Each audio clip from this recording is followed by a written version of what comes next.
The email notification pinged on my phone at exactly 3:47 p.m. on a Tuesday afternoon. What I read made my blood run cold. The HOA president, the same man who had been lecturing us about neighborhood safety and telling parents we shouldn't supervise our children at the bus stop, had just sent a cease and desist letter threatening legal action. But here's the thing that made my hand shake as I held the phone. I had just posted on our neighborhood Facebook group about his past, including the fact that he was fired from his job in the 1990s for allegations involving 27 different crimes against children. 3 of those children were his own family members. And now, this man who claimed our neighborhood was so safe that parents didn't need to watch their kids was demanding I take down my post. The question burning in my mind was simple: what lengths would he go to keep his past buried, and what would happen to the safety of our children if he succeeded? Let me take you back to where this all started, about 3 weeks earlier on a crisp Monday morning in October. My name is Sarah Mitchell, and I've been living in Maplewood Heights subdivision for 8 years now. It's one of those neighborhoods where every house looks almost exactly the same, with neat little lawns and mailboxes that match the HOA-approved color scheme. My husband Jake and I moved here when our daughter Emma was just 2 years old, drawn by the promise of good schools and safe streets for families. The bus stop situation had been the same for as long as I could remember. Every morning at 7:15 a.m. and every afternoon at 3:30 p.m., about 12 kids from our street would gather at the designated pickup spot right in front of my house. Some parents would park their cars nearby and wait, others would stand with their children, and some kids, usually the older ones, would wait alone. I always stood with Emma, who was now 10 years old. Not because I didn't trust her, but because I enjoyed those few minutes we had together before she headed off to school.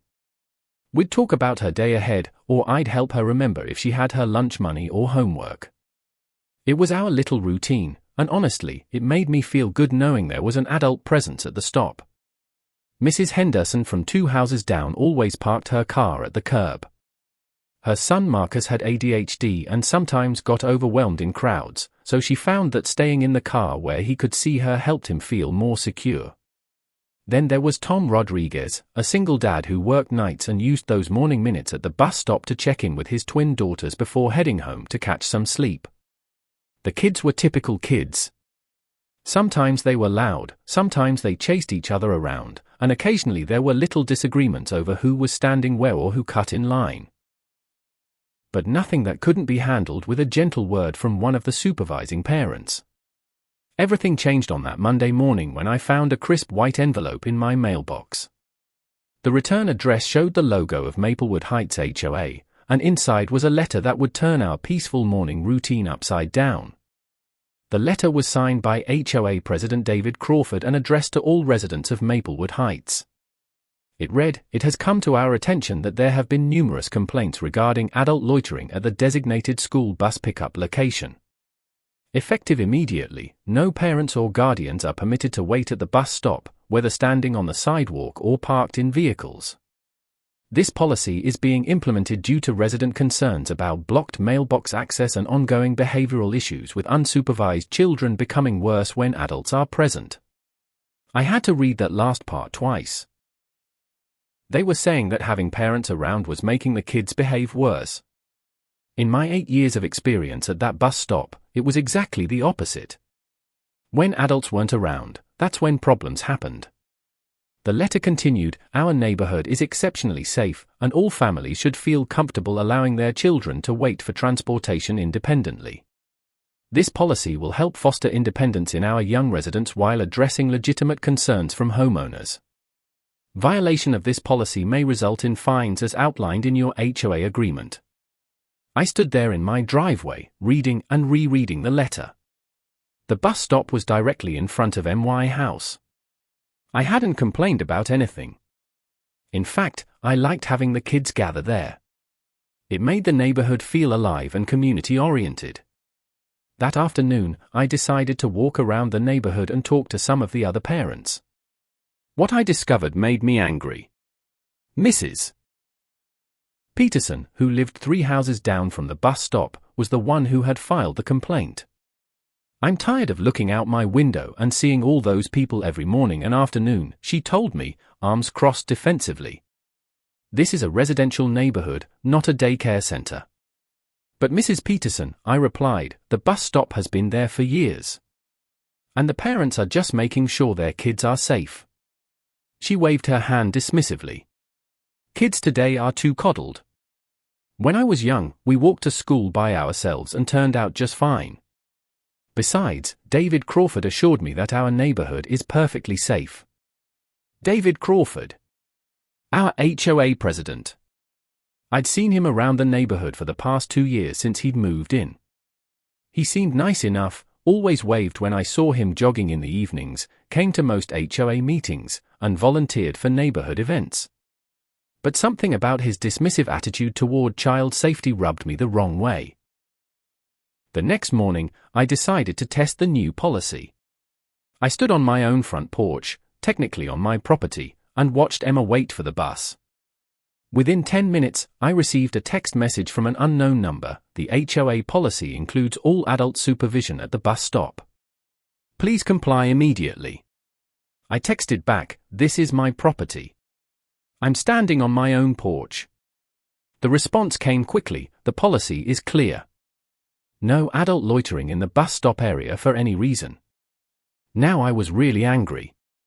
They were trying to tell me I couldn't stand on my own front porch to watch my child. That evening, I decided to do some research. I started by looking up our HOA bylaws to see if they actually had the authority to enforce such a policy. What I found was interesting, there was nothing in the original HOA agreement about bus stop supervision. This was a new rule that Crawford had apparently created on his own. But then I decided to dig a little deeper into David Crawford himself. Call it maternal instinct, but something about a man who was so insistent that children should be left unsupervised didn't sit right with me. I started with a simple Google search of his name. The first few results were normal, his LinkedIn profile showing he worked in property management, a few mentions in local business journals. But then I found something that made my heart skip a beat. There, in a newspaper archive from 1994, was an article with the headline, Local Business Manager Fired Following Investigation into Alleged Misconduct with Minors. The article was from a paper in Springfield, about 2 hours from our current location. According to the report, David Crawford, then 28 years old, had been terminated from his position as assistant manager at a youth recreation center following allegations of inappropriate conduct with children. The article mentioned that while no criminal charges were filed due to insufficient evidence, the investigation had uncovered a pattern of concerning behavior and that multiple families had come forward with similar complaints. My hands were shaking as I continued reading. The article went on to say that among the alleged victims were 3 children related to Crawford, though it didn't specify the exact relationship. I sat back in my chair, staring at the computer screen. The man who was telling us our neighborhood was so safe that parents didn't need to supervise their children had been fired from a job working with children due to allegations of misconduct. And not just any misconduct, the article specifically mentioned 27 separate incidents that had been investigated. I spent the next hour searching for more information. I found a few more references to the case, but nothing that provided additional details. It seemed like Crawford had kept a pretty low profile since then, working in property management and real estate, jobs that wouldn't necessarily require background checks related to child safety. The next morning at the bus stop, I watched as Emma and the other children stood alone, looking smaller and more vulnerable than usual. Marcus Henderson kept looking toward his mother's car, but she wasn't there. The Rodriguez twins seemed confused about why their father hadn't walked them to the stop like he always did. And then something happened that confirmed all my fears. A man I'd never seen before pulled up in a white sedan and parked across the street. He sat there for about 5 minutes, just watching the children. When I stepped off my porch to get a better look at his license plate, he quickly drove away. I immediately called the non-emergency police line to report the incident. The officer who took my call was sympathetic but explained that unless the man actually approached the children or did something threatening, there wasn't much they could do. That afternoon, I made a decision. I was going to post everything I had discovered about David Crawford on our neighborhood Facebook group. Not to be malicious or to ruin anyone's life, but because parents had a right to know who was making decisions about their children's safety. I spent an hour crafting my post, making sure to stick to facts and avoid any accusations I couldn't back up. I explained how the bus stop was in front of my house and I hadn't complained. I mentioned the suspicious car incident from that morning. And then I shared what I had found about Crawford's past, being careful to note that the allegations were from the 1990s and that no criminal charges had been filed. I ended the post with an invitation. If the HOA continues to push this unsafe policy, all parents are welcome to bring their children to my property during bus pickup and drop-off times. As guests of the landowner, you'll be perfectly within your rights to supervise your children's safety. I hit post and immediately felt a mix of relief and nervousness. I knew this was going to cause drama, but I also knew it was the right thing to do. The response was immediate and overwhelming. Within an hour, my post had dozens of comments and reactions. Parents were expressing shock, outrage, and gratitude. Some admitted they had felt uncomfortable with the new policy but hadn't wanted to speak up. Others shared their own experiences with suspicious individuals in the neighborhood. But then the comments took a turn that I hadn't expected. Neighbor after neighbor began sharing information about our supposedly safe neighborhood that the HOA had never bothered to mention. Janet Murphy commented, "Thank you for posting this, Sarah. People should also know that we have 3 registered sex offenders living within a 4-block radius of the elementary school. I only found out because I checked the registry myself after my daughter said a man in a red truck had been following her bike route." Mike Thompson added, "Has everyone forgotten about the armed standoff that happened just 6 months ago? Right across the street from the bus stop. It lasted 6 hours, and the guy is still living there under house arrest.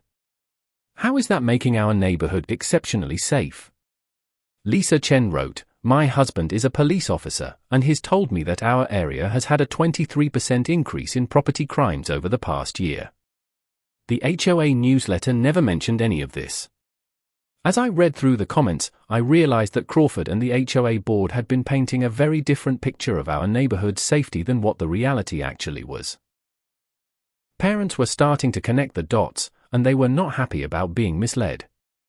But the comment that really got people talking came from retired teacher Margaret Williams. "I taught elementary school for 35 years, and I can tell you that unsupervised children are always more likely to have behavioral problems and to become targets for predators. Any policy that discourages adult supervision is not in the best interest of child safety, period." By dinner time, my post had over 100 reactions and 50 comments.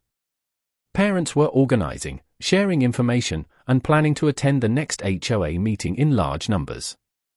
The conversation had grown far beyond the bus stop policy to include broader questions about transparency, child safety, and who was really making decisions in our neighborhood. That's when my phone pinged with the email that would change everything. The sender was David Crawford, and the subject line read, "Urgent. Immediate removal of defamatory social media post required." The email was formal, clearly written with legal consultation. "Mrs. Mitchell, your recent social media post contains false and defamatory statements that could constitute libel. You are hereby demanded to immediately remove all references to my personal history and issue a public apology. Failure to comply within 24 hours will result in legal action for damages to my reputation and standing in the community. This matter involves events from over 30 years ago that were never substantiated with criminal charges, and your reckless posting of this information serves no legitimate community interest." I stared at the email, my heart pounding. He was threatening to sue me for sharing information that was already in the public record. But more than that, his response told me everything I needed to know. If he was this desperate to keep the information quiet, what else might he be hiding? I screenshot the email and was about to add it to my Facebook post when I noticed something that made me stop cold. At the bottom of Crawford's email, in tiny print, was an automatic signature that included his professional credentials and contact information. One line stood out: "Licensed property manager, specializing in family housing communities since 1995. Since 1995. Just 1 year after he'd been fired from the Youth Recreation Center. This man had spent the last 30 years positioning himself in jobs that gave him access to family neighborhoods and information about where children lived. The bus stop policy wasn't just misguided, it was potentially part of a larger pattern. And that's when I realized that David Crawford had made a serious mistake. By threatening me, he had escalated this situation far beyond a simple HOA dispute. Now it was about protecting every child in our neighborhood, and I wasn't about to back down. But as I sat there in my kitchen, laptop open, and my daughter doing homework at the table beside me, I couldn't shake the feeling that I had just kicked a hornet's nest. Crawford had managed to keep his past buried for 30 years. He'd built a life, gained positions of authority, and earned the trust of his neighbors. What lengths would a man like that go to in order to protect the life he'd built? And what did it mean for my family's safety that I was now the person standing between him and his carefully constructed facade? The next morning would bring answers I never could have imagined, and consequences that would test everything I thought I knew about my quiet suburban neighborhood. At 6:23 a.m., I woke up to the sound of my car alarm blaring in the driveway. Jake was already pulling on his clothes as I stumbled to the window, and what I saw made my stomach drop. Someone had taken a key or knife to every single panel of my Honda Civic. Deep scratches spelled out words I don't want to repeat, but the message was clear: mind your business. All 4 tires had been slashed, and my windshield was spiderwebbed with cracks. But the most terrifying part wasn't the damage to my car, it was the fact that whoever did this had been standing just 20 feet from where my daughter was sleeping, and they'd done it so quietly that none of us had heard anything until the alarm went off. Jake immediately called the police while I checked every door and window in the house. Emma was awake now, scared by the commotion, and I tried to keep my voice calm as I explained that someone had damaged our car during the night. But inside, my mind was racing. This wasn't some random act of vandalism. This was a message, and it had come less than 12 hours after I'd posted Crawford's information and received his threatening email. Officer Martinez arrived within 15 minutes, followed by his partner Officer Kim. They were thorough, taking pictures of the damage and asking detailed questions about any recent conflicts or disputes. When I mentioned the HOA situation and showed them Crawford's threatening email, Officer Martinez's expression grew serious. "Mrs. Mitchell, I need to ask you directly, do you believe this vandalism is connected to the information you posted about Mr. Crawford?" he asked, notepad ready. I hesitated. I had no proof that Crawford was responsible, but the timing seemed pretty obvious. I can't say for certain, but the timing is suspicious. And the message on my car basically told me to stay quiet about neighborhood business. Officer Kim walked the perimeter of our property, checking for footprints or other evidence. When she returned, she was shaking her head. Whoever did this was careful. They stayed on the pavement, probably wore gloves, and knew exactly where your security cameras couldn't see them. That last comment made me freeze. How would they know about our camera blind spots? That's a very good question, Officer Martinez replied. Either they've been watching your house for a while, or they have some other way of knowing your property layout. The implications of that statement hit me like a truck. Someone had been studying our house, learning our routines, figuring out how to get close to where we slept without being detected. And they'd succeeded. After the police left, Jake and I had a serious conversation about what to do next. He wanted me to take down the Facebook post and apologize to Crawford. "Sarah, this is getting dangerous," he said, gesturing toward our destroyed car. "It's not worth risking our family's safety over an HOA dispute." But I couldn't shake the image of those 12 children standing alone at the bus stop, vulnerable and unprotected. "Jake, what if this escalates because we back down? What if Crawford sees that intimidation works and becomes bolder? What about all the other families in this neighborhood who don't know what they're dealing with?" We went back and forth for an hour, both of us scared and neither of us sure what the right choice was. Finally, Jake sighed and pulled me close. "Whatever you decide, we're in this together. But we need to be smart about it." That morning, Emma missed the bus because our car wasn't drivable. As I walked her the 4 blocks to school, I noticed things I'd never paid attention to before. A man in a dark SUV who seemed to slow down as he passed us. A jogger who changed direction to run down our street, even though it was a dead end. Were these things normal, or was I becoming paranoid? It was impossible to tell. When I got home, I found 3 more messages waiting for me. The first was from Margaret Williams, the retired teacher who had supported my post. Her message was short and worried. "Sarah, someone threw a brick through my living room window last night." There was a note attached that said I should keep my opinions to myself. "I'm scared." The second message was from Lisa Chen, the woman whose husband was a police officer. "My husband came home from his shift this morning and told me something strange. Someone called in 3 separate noise complaints about our house last night, claiming we were having loud parties and disturbing the peace. We were all asleep by 9 p.m. He thinks someone is trying to create a paper trail to make us look like problem neighbors."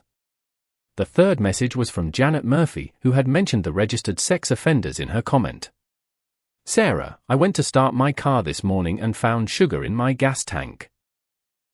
My mechanic says it's going to cost $800 to fix the engine damage. This can't be a coincidence." I sat at my kitchen table, staring at these messages, and realized that Crawford, or whoever was behind this, wasn't just targeting me. They were going after anyone who had supported my post or shared information that contradicted the HOA's narrative about neighborhood safety. This was systematic intimidation, and it was working. By noon, I noticed that several comments had been deleted from my original Facebook post. People were getting scared and backing down. But then something happened that changed my perspective completely. My doorbell rang around 2 p.m., and when I opened it, I found a woman I'd never seen before standing on my porch. She was probably in her 50s, with graying hair and worried eyes. Behind her stood a man about the same age, looking equally nervous. "Are you Sarah Mitchell?" the woman asked. "The one who posted about David Crawford?" I nodded, suddenly wary. "Yes, that's me. My name is Patricia Hoffman, and this is my husband Robert. We live in Springfield, about 2 hours from here. We saw your post because my sister lives in your neighborhood and shared it with me." She paused, looking around nervously. "We need to talk to you about David Crawford. What you posted was just the beginning." I invited them in, and what they told me over the next hour made my blood run cold. Patricia explained that she had been one of the parents who had come forward during the 1994 investigation at the Youth Recreation Center. Her son Danny had been 8 years old at the time and had been participating in the center's after-school program. Danny started having nightmares and didn't want to go to the program anymore, Patricia said, her voice shaking with emotion even after all these years. When we finally got him to tell us what was wrong, he described things that no 8-year-old should even know about. David Crawford had been isolating children, telling them that certain activities were special games that they couldn't tell their parents about. Robert picked up the story. When we reported it, we found out that 3 other families had noticed similar changes in their children's behavior. The investigation found evidence that Crawford had been targeting kids who came from single-parent homes or families where both parents worked late, basically, children who didn't have a lot of adult supervision. The reason no criminal charges were filed, Patricia continued, wasn't because there wasn't evidence. It was because Crawford's father was a prominent lawyer in Springfield, and he managed to get key witness testimony excluded on technicalities. The families were told that pursuing the case would likely result in our children being traumatized further by having to testify in court. I felt sick.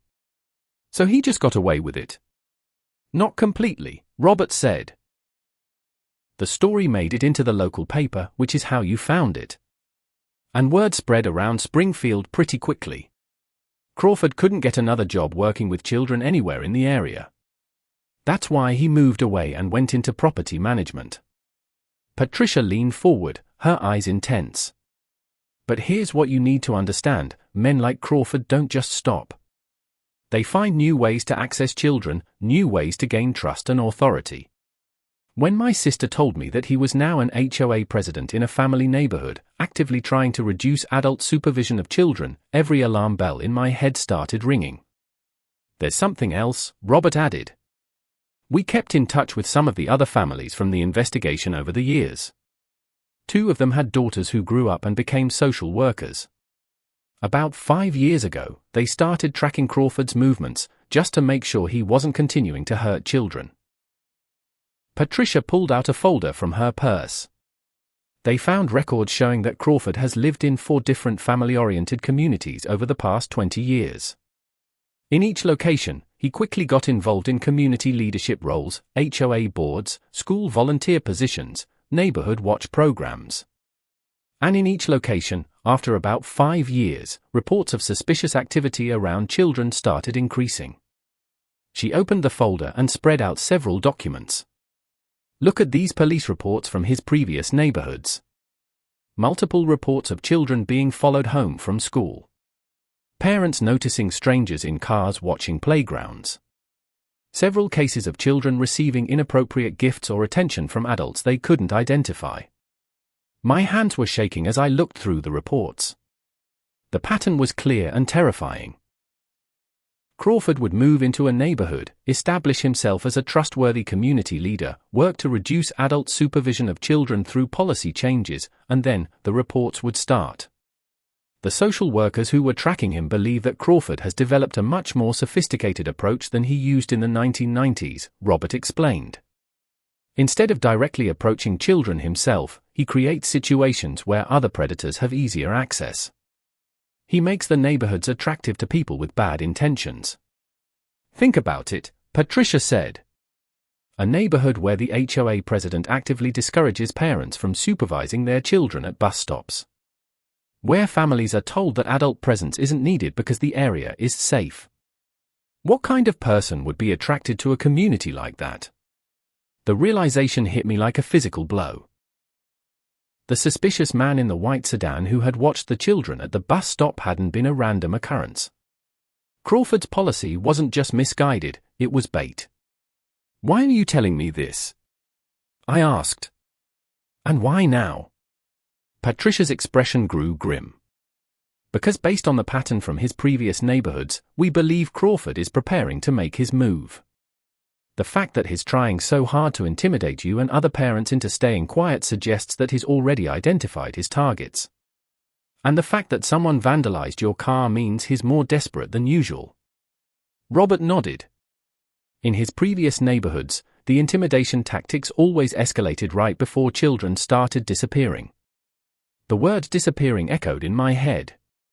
I thought about Emma, about Marcus Henderson with his ADHD, about the Rodriguez twins, about all the children in our neighborhood who Crawford was trying to isolate from adult protection. "What can I do?" I asked. "How do I stop this?" "Keep fighting," Patricia said firmly. "Don't let him silence you.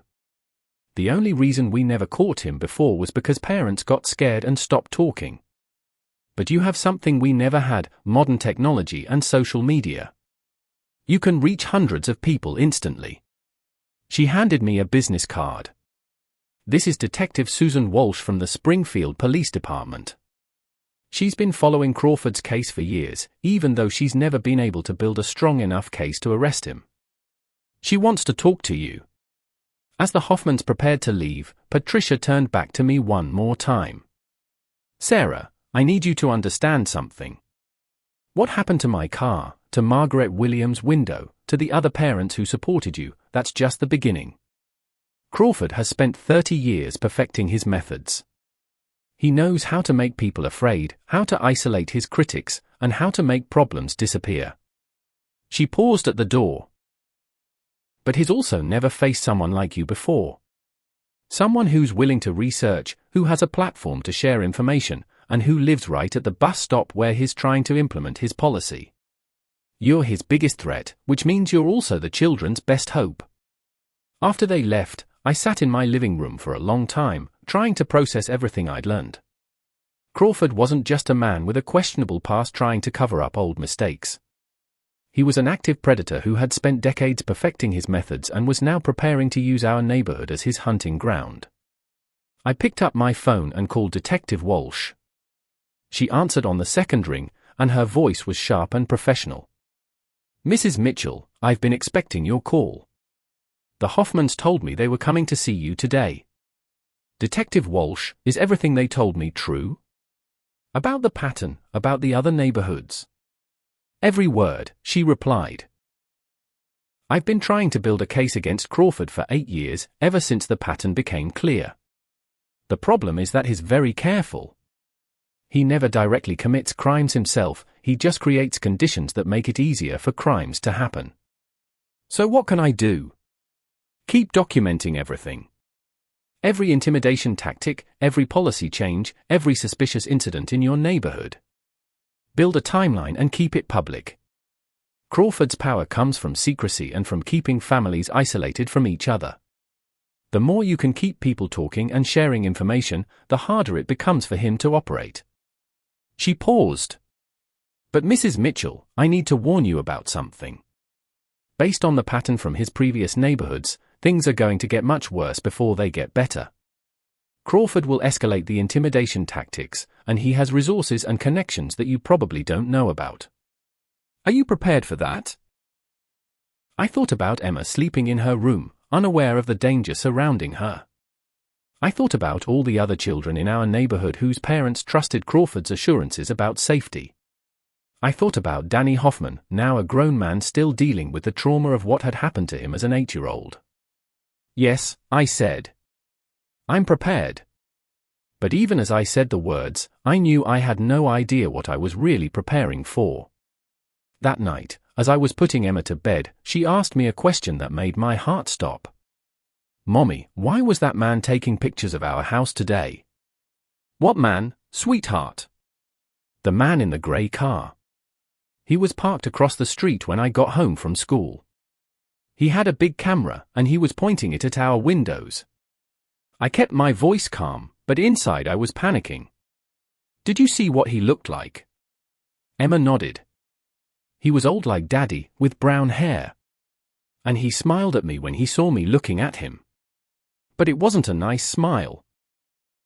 After Emma fell asleep, I checked every lock on every door and window twice. Then I sat down at my computer and did something that would prove to be either the smartest or most dangerous decision of my life. I updated my Facebook post with everything the Hoffmans had told me, along with Detective Walsh's contact information for any parents who wanted to verify the information independently. I included a detailed timeline of Crawford's history and a map showing the locations of his previous neighborhoods, along with the police reports Patricia had shared with me. But most importantly, I posted a direct challenge to Crawford himself. David Crawford, if any of this information is false, I invite you to sue me for libel as you threatened. Put your evidence on the record in court, under oath, where it can be examined by a judge and jury. Because the parents in this neighborhood deserve to know the truth about who is making decisions about their children's safety. I hit post and immediately felt a mix of terror and determination. I knew this would force Crawford's hand. He would either have to back down and hope the story died out, or he would have to escalate his tactics to try to silence me permanently. What I didn't expect was how quickly I would get my answer. At exactly midnight, my phone rang. The caller ID showed Crawford's name, and when I answered, his voice was different than I'd ever heard it before. Gone was the friendly neighbor persona. This voice was cold, calculated, and absolutely terrifying. Mrs. Mitchell, he said slowly, you have made a very serious mistake. You have exactly 24 hours to remove every reference to me from social media and issue a public apology, or I will destroy your family's life in ways you cannot imagine. This is your only warning. The line went dead, and I sat there in my dark kitchen, phone still in my hand, knowing that I had just crossed a line from which there would be no turning back. At 11:47 p.m. the following night, exactly 13 minutes before Crawford's 24-hour ultimatum expired, I was awakened by Emma screaming from her bedroom. I ran down the hall to find her standing at her window, pointing at something outside with tears streaming down her face. Mommy, there's a man in our backyard, and he's watching me sleep. When I looked out her window, I saw a figure in dark clothing standing motionless under the oak tree, face turned up toward Emma's second-story window. The moment our eyes met, he lifted one hand in a slow, deliberate wave, then melted back into the shadows and disappeared. But what made my blood freeze wasn't just that someone had been watching my 10-year-old daughter through her bedroom window, it was that in the brief moment I saw his face in the moonlight, I realized it wasn't David Crawford at all. Jake was already calling 911 as I pulled Emma away from the window and checked every lock in the house for the third time that day. By the time the police arrived 8 minutes later, there was no sign of anyone in our yard, but Officer Martinez found fresh footprints in the soft soil beneath Emma's window and cigarette butts that hadn't been there that morning. Mrs. Mitchell, Officer Martinez said as he finished documenting the scene, "This is the second incident in 3 days. We're going to increase patrols in your neighborhood, but I strongly recommend you consider taking your family somewhere safe for a few days while we investigate." I wanted to run. Every instinct I had as a mother was screaming at me to pack up Emma and Jake and get as far away from Maplewood Heights as possible. But I also knew that running would mean abandoning every other family in our neighborhood to whatever Crawford had planned. The next morning, I made a decision that Jake initially fought me on but ultimately supported. Instead of backing down, I was going to expose everything Crawford was doing in real time. I set up a live stream on Facebook and began documenting every intimidation tactic, every suspicious incident, and every piece of evidence I could gather. The response was immediate and overwhelming. Parents from our neighborhood and beyond began sharing their own stories. Maria Santos, who lived 6 blocks away, posted a video of a strange man who had approached her 8-year-old son at the playground, asking detailed questions about his daily routine and which days his parents worked late. Jennifer Walsh shared Ring doorbell footage of someone trying to break into her shed at 3 a.m., the same night my car had been vandalized. But the most shocking revelation came from an unexpected source. Tom Rodriguez, the single father of the twin girls, sent me a private message that changed everything I thought I knew about the situation. "Sarah," his message read, "I work night shifts at the telecommunications company. Part of my job involves monitoring network traffic for security breaches. 3 days ago, I noticed something strange. Someone has been running sophisticated surveillance on several families in our neighborhood, tracking cell phone locations, monitoring internet activity, even accessing home security systems. The IP addresses trace back to a commercial cybersecurity firm that specializes in opposition research and private investigation services." He included screenshots of network logs that meant nothing to me but looked official and concerning. This isn't some random stalker or even a single predator acting alone. Someone with serious resources is conducting organized surveillance on families who supported your post. They know our daily routines, our work schedules, when our children are home alone, everything. The implications hit me like a physical blow. Crawford wasn't just some perverted old man trying to cover up his past. He had access to professional investigators, surveillance equipment, and cybersecurity tools. This was organized, well-funded, and far more sophisticated than anything I had imagined. That afternoon, Detective Walsh called me with news that confirmed my worst fears. "Mrs. Mitchell, we've been monitoring Crawford's activities since your post went viral. Yesterday, he withdrew $15,000 in cash from his bank account. This morning, he purchased a one-way plane ticket to Costa Rica, departing tomorrow evening." "He's running." "Not exactly. Based on the pattern from his previous locations, we believe he's preparing to disappear before the situation becomes untenable.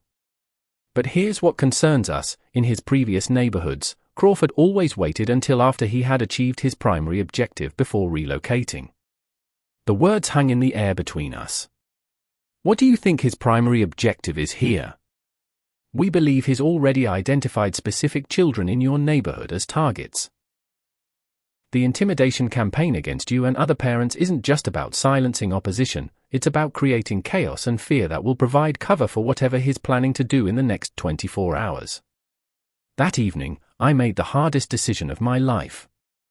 I posted one final update to my Facebook page, sharing everything Detective Walsh had told me and including Crawford's flight information. I ended the post with a direct plea: "Parents of Maplewood Heights, David Crawford is planning to leave town tomorrow night.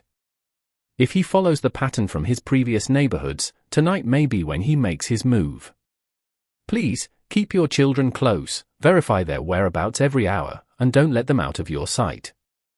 The response was swift and decisive. Within an hour, parents throughout the neighborhood had organized into groups, with families volunteering to host other children for supervised sleepovers. The bus stop policy was abandoned as dozens of parents showed up that evening to escort their children safely home from school. But Crawford wasn't finished with his intimidation campaign. At 9 p.m., every parent who had supported my posts received identical text messages from untraceable numbers. You have 2 hours to remove all social media posts and public comments supporting Sarah Mitchell, or your children will face consequences you cannot protect them from. The messages were accompanied by photographs, pictures of our children taken from a distance, showing them walking to school, playing in yards, waiting at bus stops. Each photo had been edited to include crosshairs over the child's face. The psychological impact was devastating. Within 30 minutes, parents began deleting their comments and posts. The community support I had built over the past week was crumbling under the weight of direct threats against children.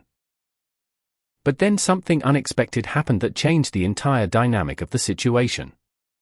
Margaret Williams, the retired teacher whose window had been broken, posted a video message that went viral within hours. In it, she was sitting in her living room with a boarded-up window visible behind her, speaking directly to the camera with the quiet authority of someone who had spent 35 years protecting children. I want to address the parents in my community who are being terrorized by David Crawford and his associates, she began. I know you're scared. I know you want to protect your children by staying quiet and hoping this all goes away. But I need you to understand something that I learned in 3.5 decades of teaching: predators rely on silence, isolation, and fear. The moment we stop talking about what's happening, we give them exactly what they need to hurt our children. She held up one of the threatening photographs. These pictures were taken by professionals using expensive equipment. The text messages were sent using sophisticated technology designed to avoid detection. The surveillance that Tom Rodriguez discovered requires resources that cost tens of thousands of dollars. This isn't some lone individual acting impulsively, this is an organized operation designed to make us too afraid to protect our children. Margaret leaned closer to the camera, her voice becoming fierce. But here's what David Crawford and his hired thugs didn't count on: I'm 73 years old. I've survived cancer twice, buried a husband, and spent my career dealing with school boards, angry parents, and budget cuts that threatened my students' safety. I am not afraid of some coward who has to pay strangers to terrorize children because he's too pathetic to face the consequences of his own actions. She stood up, walked to her broken window, and pointed at the plywood covering it. David Crawford, if you're watching this, here's my message to you: I'm not deleting anything. I'm not staying quiet. And I'm going to make sure every parent in this community knows exactly what kind of monster you are. If you want to intimidate a 73-year-old retired teacher, you're going to have to do a lot better than throwing rocks through windows.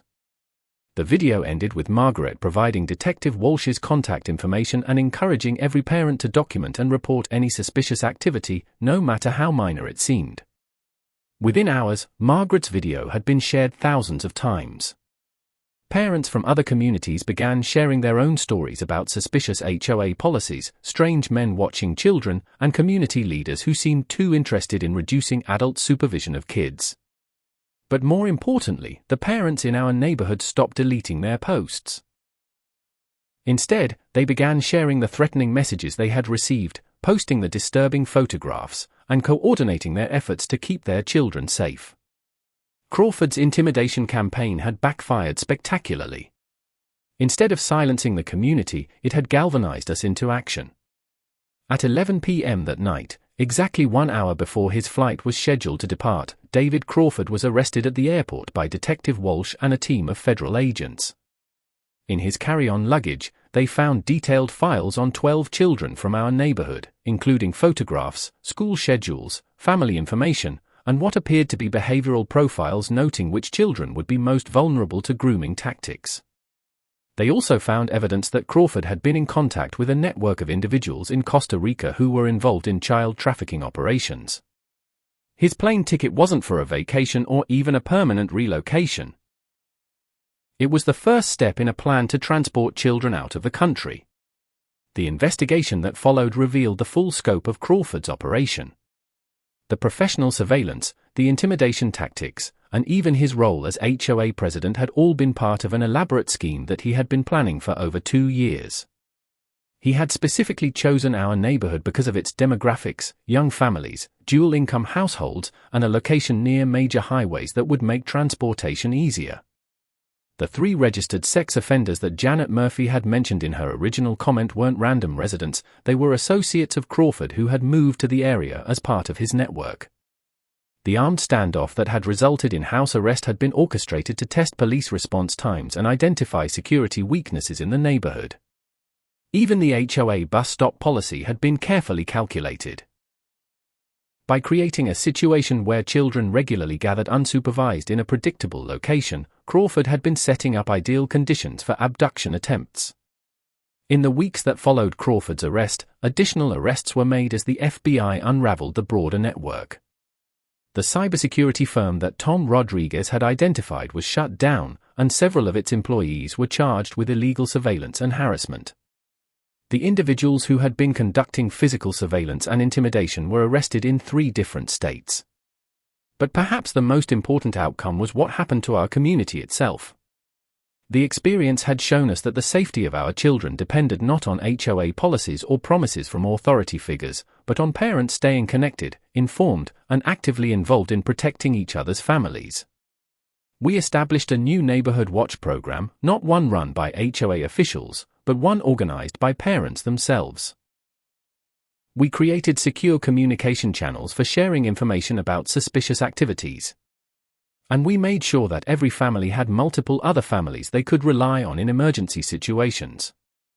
The bus stop returned to its original format, with parents taking turns supervising not just their own children, but all the children in the area. But now we did it with full knowledge of why that supervision was so critically important. Emma, who had been the most directly targeted by the surveillance, struggled with nightmares for several months. But she also became one of the strongest advocates for the new safety measures, understanding in her 10-year-old way that the adults in her community had fought to protect her and her friends.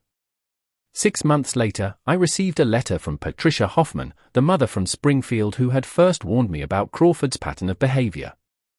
"Dear Sarah," she wrote, "Danny is 38 years old now, married with 2 children of his own. When he heard about Crawford's arrest and the discovery of his trafficking network, he cried for the first time in 20 years. Not from sadness, but from relief that no other children would have to experience what he went through.